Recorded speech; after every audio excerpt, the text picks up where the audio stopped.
Okay. So, we are continuing with our study of representation.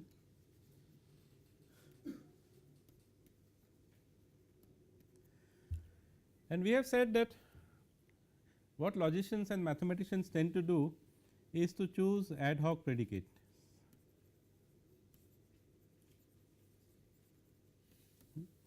Now, this is fine provided you are a mathematician or a logician who is interested in algorithms for proving things and showing the how whether your proof procedure is good or bad and that kind of stuff. But it is not very convenient from the knowledge representation perspective. If you are a knowledge engineer trying to represent knowledge in some domain, then the more the number of predicates you have, the more the number of rules you will need to add. So, for example, we have said all men are mortal essentially, right. So, man is a choice of a predicate name and mortal is a choice of a predicate name, and then we had to establish an association between men and being mortal. Supposing I said all women are mortal, all humans are mortal, all babies are mortal, all cats are mortal. For every such choice, I would have had to introduce such rules, because if I have to make any useful inferences, I must have predicates which link a given category to certain property essentially. So, the more the predicates we choose, the more the properties we will have, and the more the number of rules we will require. Further, we run into problems which we can illustrate by looking at a couple of examples. Let us say that we want to say that Mary hit Peter. So, let us say we just want to represent this fact, and we will see gradually that talking about actions is also introduce a degree of complexity into the whole process, and we will see how to try to make that a neat process. So, what is the simplest way of representing this is that if you, as I said, if you are a mathematician or a logician, you will say okay, I will represent this using a predicate called hit, and I will say the first argument is the person who is hitting and the second argument is the person who is being hit. So, observe that our understanding of what this predicate, this binary predicate that we have introduced means, has an implicit understanding of the fact that Mary is the agent, or you might say subject if you are talking in terms of natural language processing, and Peter is the object essentially. It is implicit in our representation that when I say hit Mary Peter, Mary is the person who is doing the hitting and Peter is the one who is hitting. It is not obvious at all, it is only a kind of convention between us that we understand that this is the thing. And you can see that in natural language processing there are ways to get around these problems. We can identify who is the doer and who is the object and so on and so forth. For example, in English language in active sentences you always start with the agent. So, Mary hit Peter, you say, we do not say Peter was hit by Mary, that is a passive sentence. So, the grammar tells us who is the agent and who is the object and things like that. We need to make such things clear essentially somehow. So, that is one problem, is that there is an implicit understanding that is required, and we have already said that the semantics of such statements is that there is something called a binary relation called hit in the domain, which corresponds to two elements, which we understand by saying that one of them is hit the other person essentially. But what if I wanted to say this, Mary hit Peter with a stick.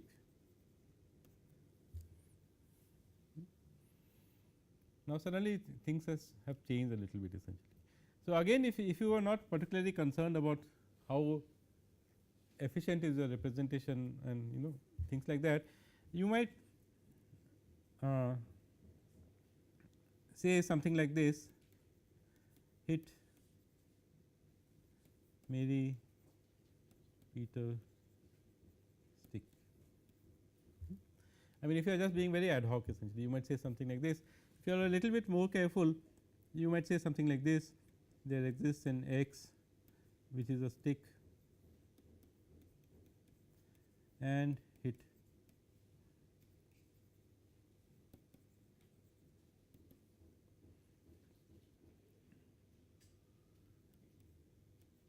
You might say this, both of them might be acceptable to various people.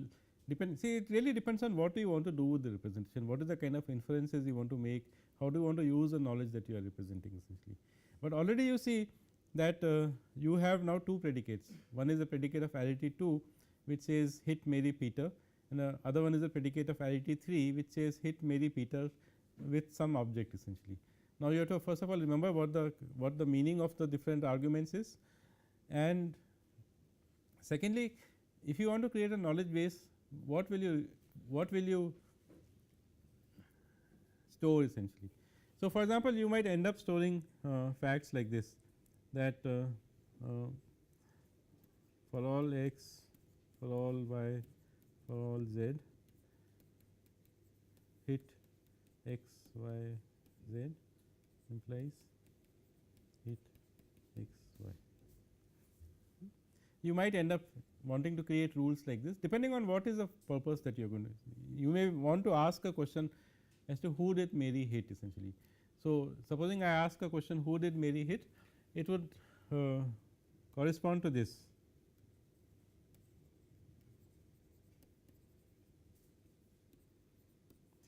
Would correspond to saying that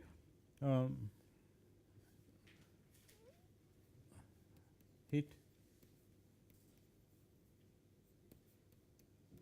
something like this, okay, in some notation, that I am not asking you anything else, I am just asking who did Mary hit essentially, and the question might correspond to, okay, there is a formula that Mary hit someone, find out what that value of that variable is, let us call it x essentially. What is that x? This corresponds, and my database may have a statement that Mary hit Peter with a stick. So, from if I know that Mary hit Peter with a stick, to make the inference that answer who did Mary hit, I will first have to produce the predicate which is a binary predicate of hit x, y, and then see that, okay, I can match this predicate with this one, and therefore, I can through a process of chaining I can arrive at the answer essentially in some sense. Now, there could be more complications. I could say Mary hit Peter with a stick in the park. Now, will you introduce a predicate with arity 4 now, and what if I say in the park yesterday? Then will you introduce a predicate of arity 5. So, you can see that ad hocism will not take you very far if you want to represent knowledge in a general sense, which is useful in many places. So, enter our good old process of reification.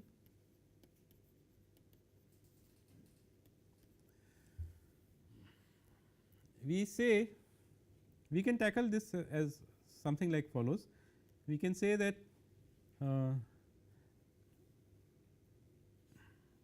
hit is a type of, let us call it event. We will talk about events maybe in the next class or something like that. And we can identify that we are talking about a particular instance of hit essentially. So, we can say things like this: instance H21, that is just a name that I am using, of type hit. So, this statement you can read as H21 is an instance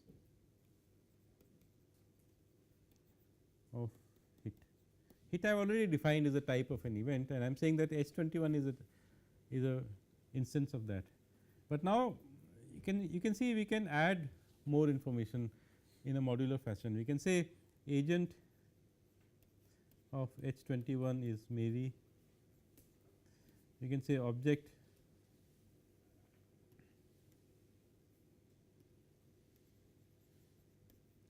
H21 is Peter. We can say instrument of H21 is let us say stick 21 without worrying too much about how I am talking about the stick. Venue H21 is whatever the park, however we represent that. We will see shortly that you can instead of having a single entry like the park, you can point to something else, which is a structure is something that we are driving at essentially, and so on and so forth essentially. So, what is striking about this kind of a representation? The first thing is that it is modular, that you do not have to introduce a new predicate of different arity for whenever you add some more information to that event. So, Mary hit Peter yesterday, Mary hit Peter with a stick. These two would be two different predicates of arity 3 and so on. So, you do not have to do all that kind of stuff. There is some degree of uniformity which has come into here.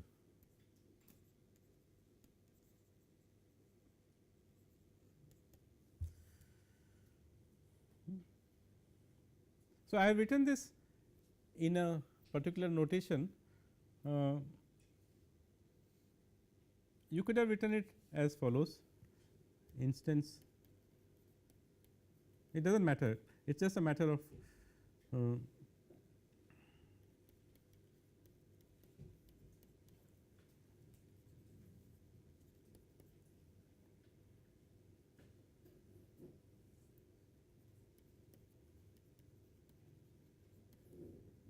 and so on.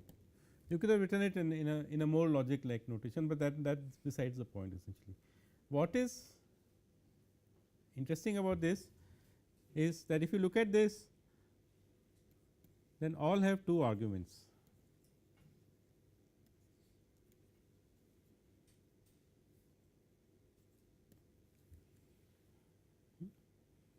And in this notation you can see that each list has 3 elements.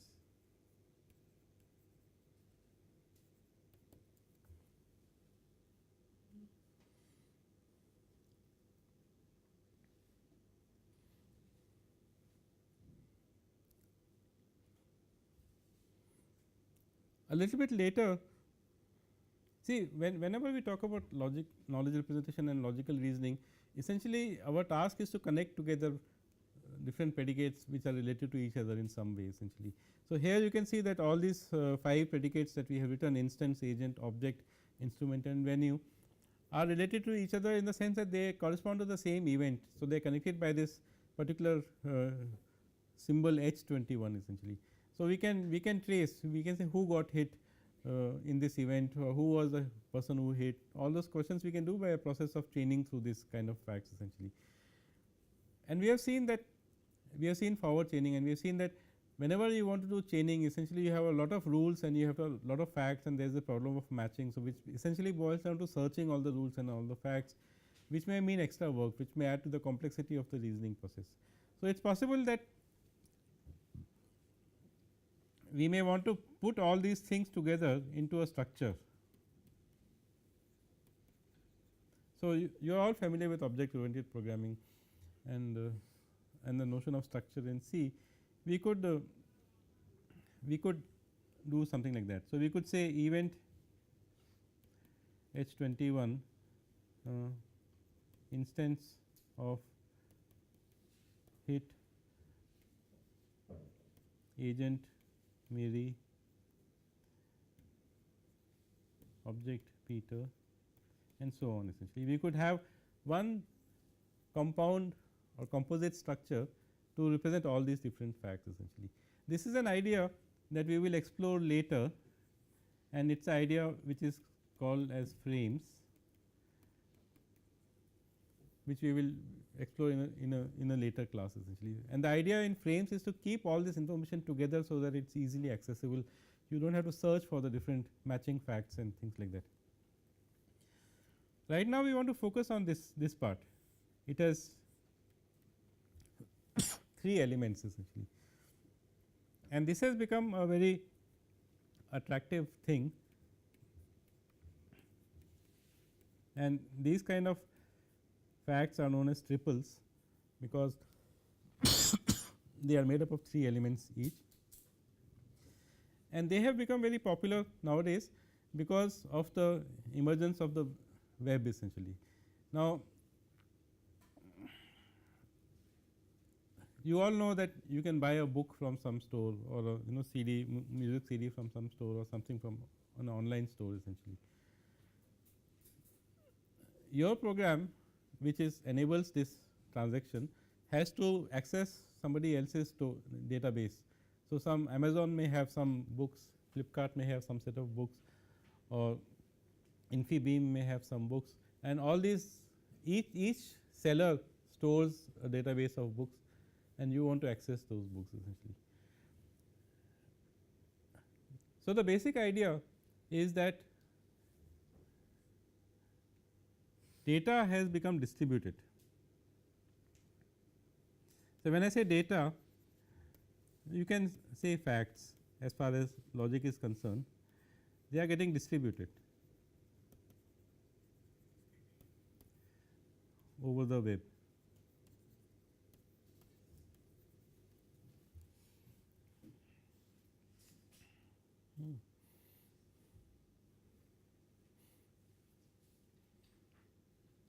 And what has come out is a language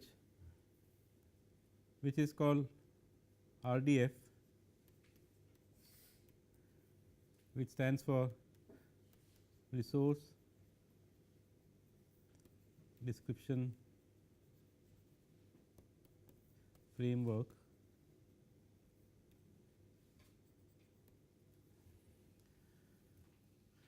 And it has become a standard for representation on the web essentially.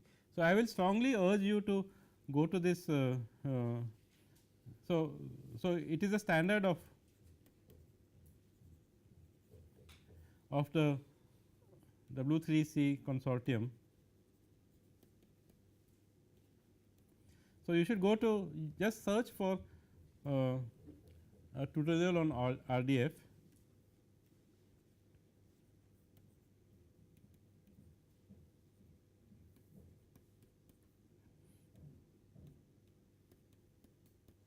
And you will probably be taken to one of the W3C sites, and they have their schools essentially. So, they have tutorials on everything that you need for web based programming, and RDF has emerged as a very important tool for web based representation essentially. And RDF we also associate with the word as triple store. Everything you express in RDF is in terms of triples essentially, or all facts are broken down into statements which have 3 objects, and the kind of triples that we are talking about is subject,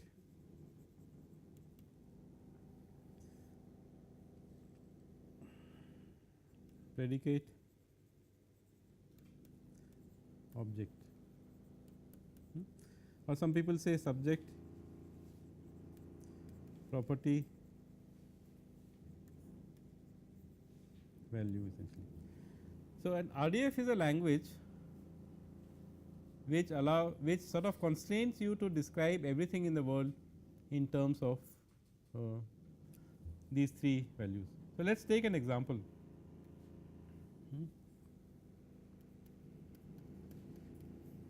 I will not go into the syntax and technical details of RDF. You should go and look at this tutorial.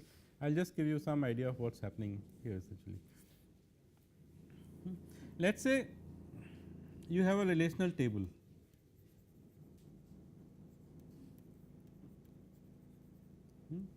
It is a big table. If you were not working on the web, if you were one large, let us say physical store, you might have created a table like this for whatever products you have essentially. So,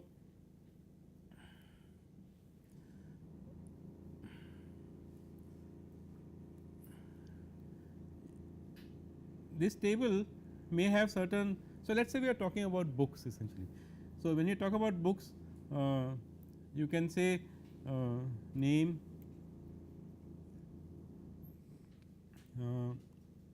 author, publisher, edition,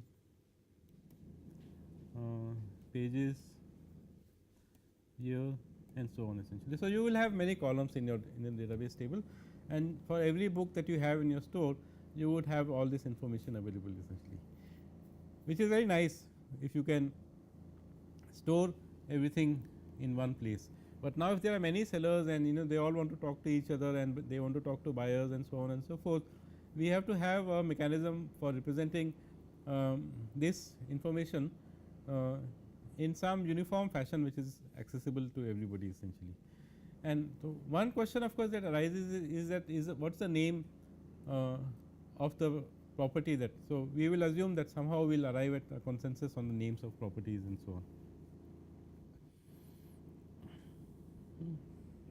So, if you are talking about a particular row in this table, you are talking about a particular book essentially, right. So, in some sense you are talking about the subject, and if you are looking at a particular value, let us say publisher, then you are talking about the property or predicate.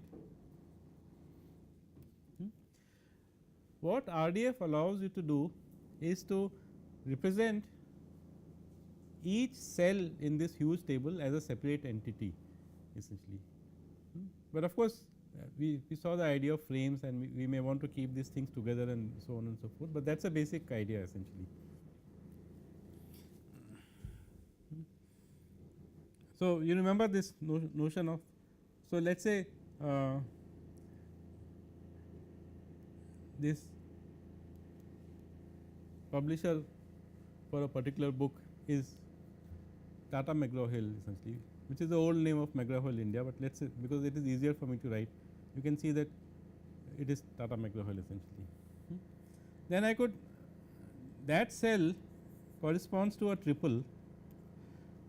So, let us say subject, let us say it is my book on AI, which I will abbreviate with FCHI, a first course on AI, and then that is a subject.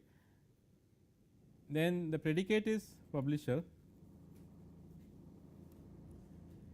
and the value is TMH, or the object is TMH. So, every such cell in this entire table will be represented separately as a triple essentially.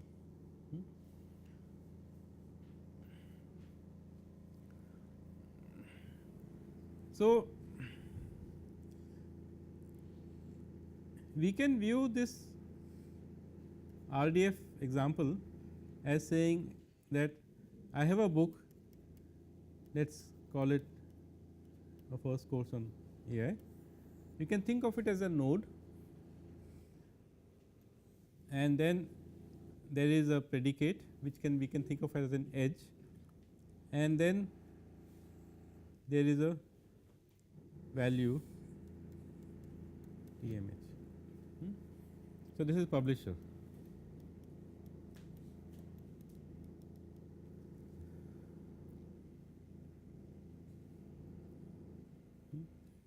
Then I may have another one for author. So, for example, DK.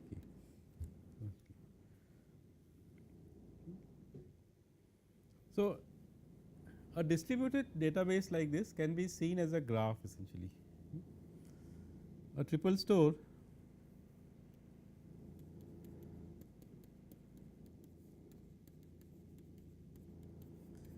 is a graph, and for some, and nowadays people sometimes call them as graphical databases, and then they have their own query languages. For example, there is a language called Sparkle.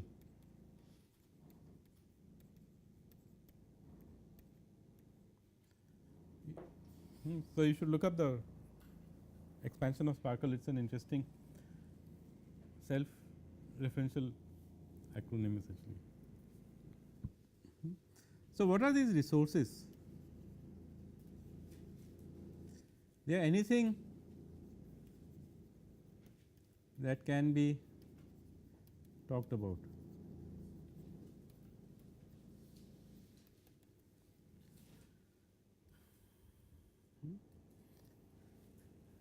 So, one thing that we are interested in is uniqueness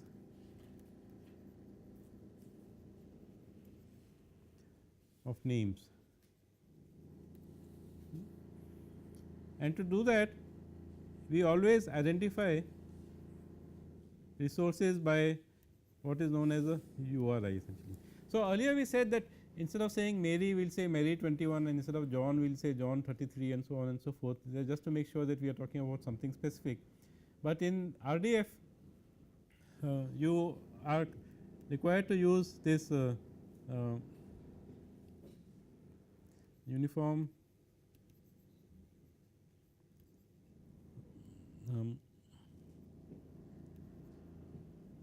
resource identifier.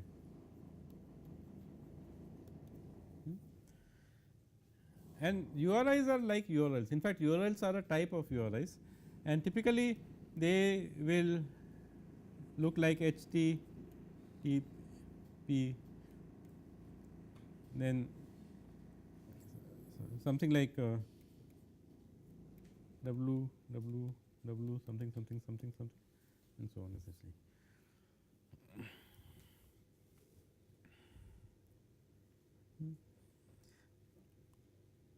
Now, RDF is built upon XML, which is an extensible markup language, which has become the kind of a de facto standard for representing RDF. So, you could talk of representing RDF in different ways, and we talk about, for the perspective of uniqueness, we talk about namespaces.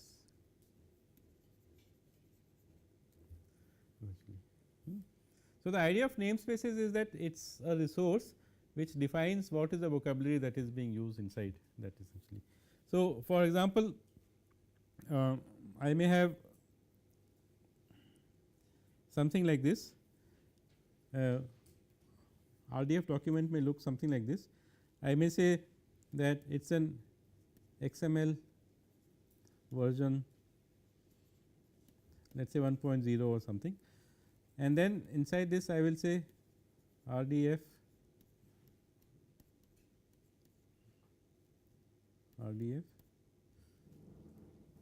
and I will define a namespace which is defined in XML. So, XML namespace RDF.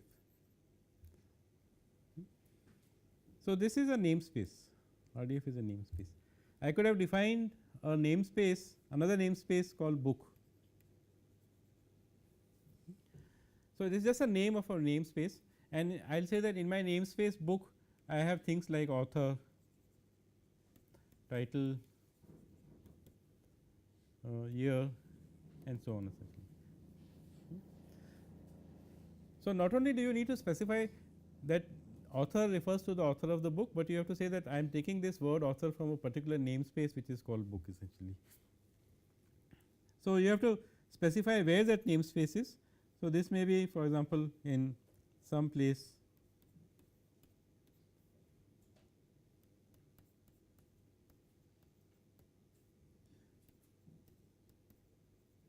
somewhere in this website there is this namespace essentially, and I might say that my namespace is in some place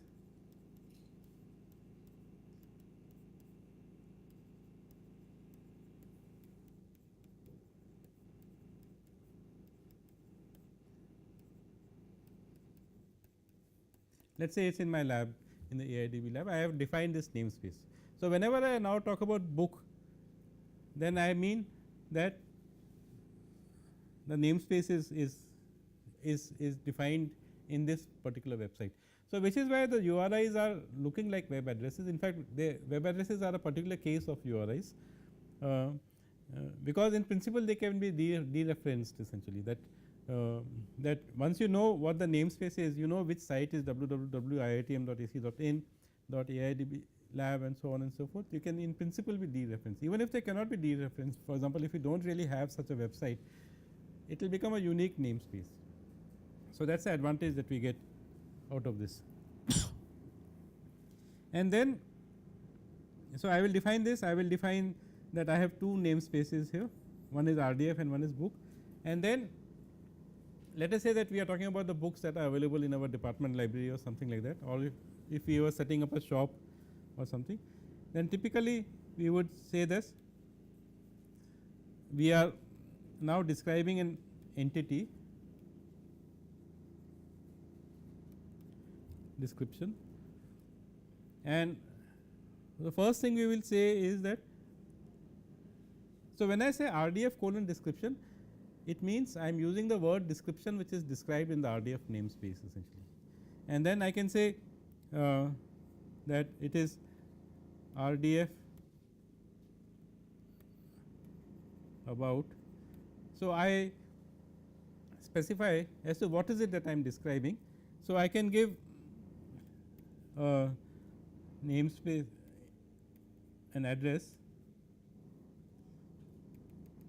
let us say IITM somewhere, and let us say this particular book. So, what follows after this is everything that I want to express about this book. So, I may say for example, our book, the book namespace, author. So, I can either give a name, a string, or I can point to another resource essentially. So, I am describing a resource called this book, which I am using RDF to describe. So, that is a subject, the subject is the book, the predicate is this author, and the value is either a string, you can just give a string, or you can point to another resource essentially. So, you can see that values or objects. So, if you say subject, predicate, object, the object itself can be a resource. So, you can have big linked graph structures over which you may have to search essentially. So, I do not really want to go into the details of RDF here, except to emphasize the fact that we came to RDF because we want to have some kind of a uniform representation. So, instead of having ad hoc predicates which of arity 3 and 4 and 5 and so on, we have now come down to predicates of arity 2. So, we always talk about subject, predicate, object or subject, property, value, and everything on the web is described using such triples as they are called essentially, and such stores are also called triple stores essentially. We will come back to logic, and in the next class maybe we will talk a little bit about when we talk about events like hitting, how can we really represent them meaningfully essentially. So, we will stop here.